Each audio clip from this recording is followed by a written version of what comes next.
बीवी के पिस्तान का बोसा लेना जायज़ है या नहीं। बीवी के साथ बोसो किनार करते हुए, किस करते हुए अगर मियाँ की या बीवी की या इन दोनों की शर्मगाहों से कतरे निकल जाए तो क्या गुस्ल फ़र्ज़ होगा या नहीं। अगर किसी ने अपनी बीवी की शर्मगाह में उंगली दाखिल की तो बीवी का उज़ू कायम रहेगा या टूट जाएगा। अगर मियाँ बीवी की शर्मगाह मिल जाए लेकिन दोनों में से किसी की मनी खारिज नहीं हुई और इससे पहले किसी वजह से दूर हट जाना पड़ा, यानी मियाँ बीवी हक के ज़ौजियत अदा करने ही वाले थे, दोनों की शर्मगाहें सिर्फ टच हुई थी कि बच्चा उठ गया या कोई मसला आ गया जिसकी वजह से दोनों को दूर हट जाना पड़ा, तो क्या ऐसे में गुस्ल वाजिब होगा या नहीं। मोहतरम भाइयों और बहनों, इन तमाम सवालात के जवाब जानने के लिए वीडियो को आखिर तक ज़रूर देखिएगा। मोहतरम भाइयों और बहनों, क्या बीवी के साथ बोसो किनार करते हुए, किस करते हुए अगर शर्मगाह से कतरे निकले तो क्या गुस्ल फ़र्ज होगा या नहीं। यानी हम बिस्तरी तो नहीं की, सिर्फ बोसो किनार किया जिसकी वजह से शर्मगाह से कतरे निकले तो गुस्ल फ़र्ज होगा या नहीं। देखिए, आम तौर पर बीवी के साथ बोसो किनार करने से या जहन के अंदर गलत किस्म के ख्यालात आ जाने से या फिर गलत किस्म की तस्वीर पर नज़र पड़ जाने से मज़ी का इखराज होता है। प्यारे नाज़रीन, मनी का इखराज नहीं होता, यानी इन सूरतों में मज़ी खारिज होती है, मनी खारिज नहीं होती। मज़ी के खारिज होने से गुस्ल फ़र्ज नहीं होता। अलबत्ता इस शख्स का उज़ू हो तो उज़ू ज़रूर टूट जाता है, लेकिन ऐसी सूरत में मनी का इखराज हो जाए तो फिर गुस्ल फ़र्ज हो जाएगा। नाज़रीन, अगर आप चैनल पर नए हो तो चैनल को ज़रूर सब्सक्राइब करें। इस चैनल पर आपको बेहतरीन video, Islamic information, Islamic video, इसके अलावा इमोशनल स्टोरी, मोटिवेशनल स्टोरी आपको मिल जाएंगे और बेहतरीन नावल, टोटके, टिप्स। इसके लिए चैनल को सब्सक्राइब करें, साथ में घंटी को दबाए रखें ताकि हमारी हर नई वीडियो आपको बर वक्त पहुँच सके।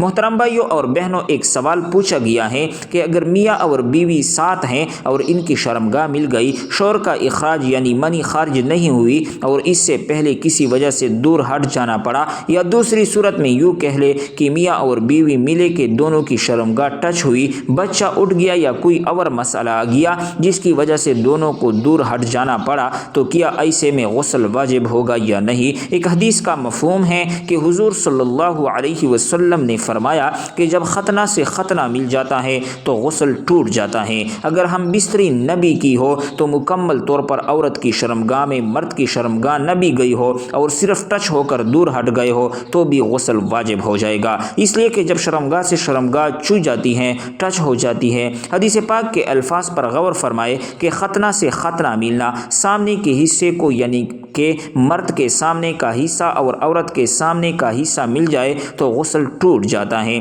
और गुस्ल वाजिब हो जाता है। प्यारे नाज़रीन, अगर कभी ऐसा हो कि इंसान है कि बच्चे उठ गए, कोई मेहमान आ गई या कोई और मसला हो गया, शोर सिर्फ अभी अपनी बीवी के करीब हुआ था कि शर्मगाह अभी पूरी भी दाखिल नहीं हुई थी, या फिर दाखिल हो भी जाए, इखराज यानी फारिग होने से पहले किसी मसले या प्रॉब्लम की वजह से निकलना पड़े, तो अब दोनों पर गुस्ल वाजिब हो जाएगा। आपकी मनी खारिज हुई हो या न हुई, इससे कोई फ़र्क नहीं पड़ेगा, गुस्ल वाजिब हो जाएगा। मोहतरम नाज़रीन, एक सवाल पूछा गया है कि क्या कोई शोर अपनी बीवी की पिस्तान को मुंह में ले सकता है या नहीं, उसे चूम सकता है या नहीं, उसे बोसा दे सकता है या नहीं। फ़ुक़हाए किराम और उलमाए किराम फरमाते हैं कि अगर कोई बीवी और शोर आपस में मिलते हैं, हम बिस्तरी करते हैं, तो हम बिस्तरी करने के दौरान अगर कोई शोर अपनी बीवी की पिस्तान मुंह में लेता है या उसे बोसा देता है या उसे छेड़ता है, तो ये उसे हम बिस्तरी पर उबारने की एक अलामत है, हम बिस्तरी करने का एक ज़रिया है। अगर कोई शोहर अपनी बीवी की पिस्तान के साथ खेलता है या बोसा लेता है या फिर उसे मुंह में लेता है, ये बिल्कुल जायज़ और दुरुस्त हैं, इसलिए कि ये दोनों के दरमियान हम बिस्तरी करने और उबारने का एक ज़रिया भी है। अब दूसरी बात कि अगर किसी शोहर ने अपनी बीवी की पिस्तान को मुँह में लिया और दूध निकल आया, तो क्या इसका निकाह टूट जाएगा या नहीं। अल्लाह जल्ल शानुहु ने रज़ात की मुद्दत को 2.5 साल बयान फरमाया। अगर कोई बच्चा 2.5 साल का है कि अगर वो बच्चा किसी भी औरत का दूध पीता है تو وہ اس بچے کی رضائی ماں ہو جائے گی اور بچہ اس عورت کا رضائی بیٹا ہو جائے گا۔ عموماً ہمارے معاشرے میں یہ کہا جاتا ہے کہ یہ میری رضائی ماں ہے یا یہ میری رضائی اولاد ہے۔ اس مسئلے کے مطابق وہ بچہ 2.5 سال کی عمر تک یا اس سے پہلے کسی عورت کا دودھ پی لیتا ہے تو وہ اس عورت کا رضائی بیٹا ہو جاتا ہے۔ اگر وہ رضائی بیٹا ہوگا تو وہ اس عورت کی بیٹی سے نکاح نہیں کر سکتا۔ یہ رضائی کی مدت ہے۔ اب اگر کوئی شوہر اپنی بیوی کی پستان کو منہ میں لیتا ہے اور دودھ نکل آتا ہے تو اب جو ہے نکاح نہیں ٹوٹے گا، اس لیے کہ اس کا وہ شوہر ہے نہ کہ اس کا بچہ ہے، اور یہ بھی نہیں کہ اس کی عمر 2.5 سال ہے۔ اگر 2.5 سال کی عمر میں وہ دودھ پیتا تو یقیناً وہ اس کا بیٹا ہو جاتا، اس لیے نہ نکاح ٹوٹے گا اور نہ وہ اس لڑکی کے رضائی بیٹا ہوگا۔ فقہائے کرام مزید یہ بھی فرماتے ہیں کہ اگر کوئی شوہر اپنی بیوی کی پستان سے کھیلتا ہے یا اسے چومتا ہے یا اسے منہ میں لیتا ہے تو یہ احتیاط کرنا چاہیے کہ اگر وہ اس حالت میں ہے کہ کچھ دن پہلے انہوں نے بچے کو جنم دیا ہے اور بچہ اس سے دودھ پیتا ہے تو شوہر کو چاہیے اس حالت میں اپنی بیوی کی پستان کو منہ میں لینے یا بوسہ لینے سے پرہیز کرنا چاہیے، کیونکہ اگر بیوی کا دودھ شوہر کے منہ میں چلا جائے گا تو یہ ناجائز اور حرام ہے۔ لہٰذا اس حالت میں منہ میں پستان یا بوسہ لینے سے احتیاط برتنی ہے۔ محترم بھائیوں اور بہنوں، ایک سوال پوچھا گیا ہے کہ کیا بیوی اپنے شوہر کا عضو تناسل پکڑ کر مالش کر کے یا رگڑ کر اس کو فارغ کر سکتی ہے، یعنی کہ اس کی منی نکال سکتی ہے؟ کیا ایسا کرنا جائز ہے یا نہیں؟ اس کا جواب یہ ہے، اسلام میں ہاتھ سے منی کو نکالنا ناجائز اور مکروہ تنزیہی ہے، پھر چاہے وہ اپنے ہاتھ سے کرے یا اپنی بیوی سے کروائے، اس لیے کام سے بچنا چاہیے۔ ایک سوال پوچھا گیا ہے کہ حیض کے دوران بیوی کی پستانوں کے درمیان شوہر کا اپنا عضو تناسل رگڑ کر منی کو خارج کرنا کیسا ہے؟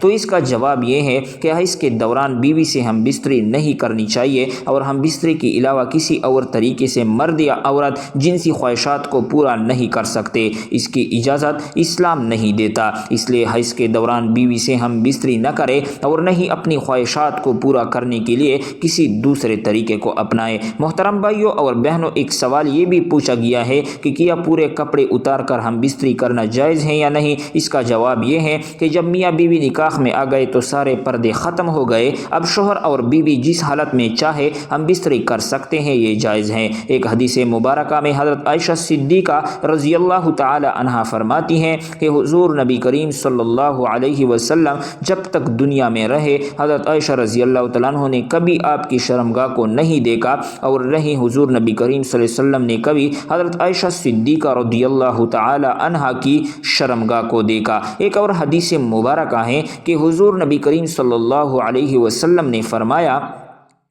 کہ اللہ جل شانہ حیا کو پسند کرتے ہیں، لہٰذا اگر آپ حدیث کو سامنے رکھ کر دیکھتے ہیں تو پتہ یہ چلتا ہے کہ پورے کپڑے اتار کر ہم بستری کرنا جائز تو ہیں، مگر کمرے میں اتنا اندھیرا ہونا چاہیے کہ ایک دوسرے کا ہاتھ بھی نظر نہ آئے۔ محترم بھائیوں اور بہنوں، اس طرح بہترین معلوماتی ویڈیو کے لیے اسلامک انفارمیشن، بہترین ٹوٹکے اور ٹپس، اس کے علاوہ مورل کہانی، مورل سٹوریز، ایموشنل سٹوری اور بہترین اقوال زرین، اس کے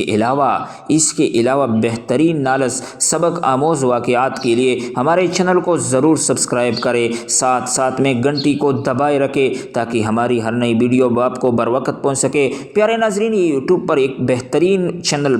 بننے والا ہے، اور ایک ایسا چینل ہوگا کہ اس پر اردو وائس کی صورت میں آپ کو ہر چیز مل جائے گی۔ چینل کو ضرور سبسکرائب کریں، خاص کر جنسی مسائل۔ نئی ویڈیو تک اجازت دیجیے، اللہ حافظ۔